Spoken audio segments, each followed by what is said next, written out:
Еще одна маленькая красота. Называется «В поисках распавшей проводки».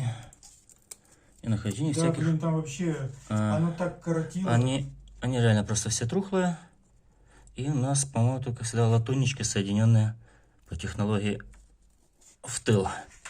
Что, соответственно, приводит распад сначала самого латунника, обгорания, а дальше выпад проводов. Монтаж всеми знаменитых и электриков, и рекомендаций по монтажам. И я прекрасно понимаю. Так же самое многие электрики тоже делают. Стык в стык.